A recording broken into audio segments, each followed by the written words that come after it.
Have you ever heard a child say something negative about themselves and wondered, where did they even get that idea? The truth is, children don't form these beliefs on their own. They absorb them directly from the words we use.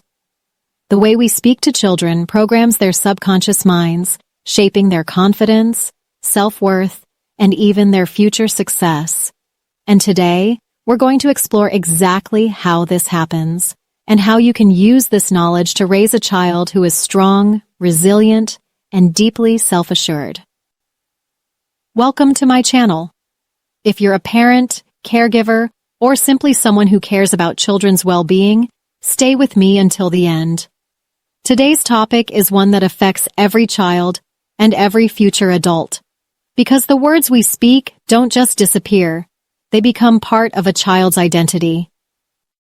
Before we dive in, here's a question for you. What's one phrase or comment from your childhood that stuck with you for years? Maybe it was something encouraging, or maybe it was something that hurt? Think about it, because by the end of this video, you'll understand exactly why certain words stay with us forever. Let's start with something simple. Imagine a child climbing a tree. His mother sees him and, out of fear, yells, "You're going to fall! You're so foolish for doing this!" At that moment, the child doesn't just hear words, he feels them. The fear, the frustration, the label of being foolish, all of it gets recorded deep in his subconscious mind, where it can stay for life. You see, a child's mind is like a sponge. Unlike adults, who can analyze and filter what they hear, young children absorb everything without question. It's almost like hypnosis. If you've ever seen someone under hypnosis, you know that words spoken to them can become deeply ingrained. Well, childhood is one long hypnotic state. That's why a child who is constantly called stupid or lazy doesn't just hear it, they believe it. Even if they argue in the moment, deep down, their subconscious mind accepts it as truth. And years later, they may struggle with confidence, doubt their abilities, or hold themselves back without even knowing why. So, how do we avoid this? How do we make sure we're programming our children for success instead of insecurity? First, we need to be mindful. Children don't just learn from what we teach them. They learn from what we say when we think they're not listening. Even if a child is asleep, their subconscious mind is still absorbing information. Ever noticed how a song you barely remember from childhood can suddenly pop into your head? That's the power of subconscious memory. Now, here's a common mistake parents make, comparing their child to someone else. You're just like your uncle. He's so smart.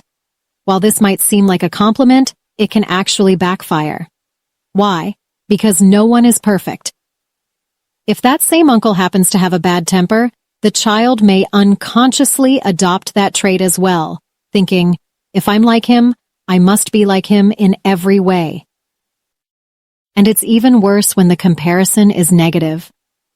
Telling a child, "You're just like your forgetful aunt," or "You're as careless as your cousin," doesn't just hurt their feelings, it shapes their self-image. And once a child sees themselves in a certain way, they begin to act accordingly. But it's not just about what we say, it's also about how we react to their mistakes. Imagine a child spills a glass of milk. Instead of saying, "You're so clumsy," try, "Oops, let's clean it up together." A simple change in wording can make a world of difference in how a child sees themselves. Another common problem? Inconsistent messages. If one day, in a good mood, you tell your child, "You're so smart and capable," but the next day, in frustration, you say, "You're hopeless. You never listen." Guess which one sticks? Unfortunately, the negative words tend to have a stronger impact. That's why consistency in the way we speak to children is so important. And here's something even more powerful. Children don't just listen to what we say about them. They also absorb how we talk about the world. If a parent constantly complains, criticizes, and focuses on the negative, the child learns to do the same.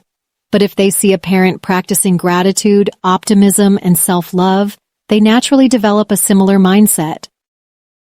So, what's the takeaway? The words we use shape the adults our children become. Every time we speak to a child, we are either building them up or tearing them down. And the best gift we can give them is the belief that they are loved, capable, and worthy. Now let's go back to our question. What's one phrase from your childhood that stuck with you? If it was something negative, don't worry. It's never too late to reprogram our minds.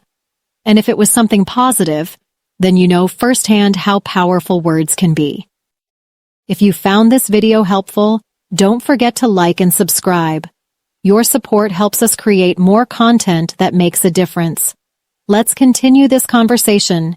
Leave a comment below sharing your thoughts. Thanks for watching, and I'll see you in the next video.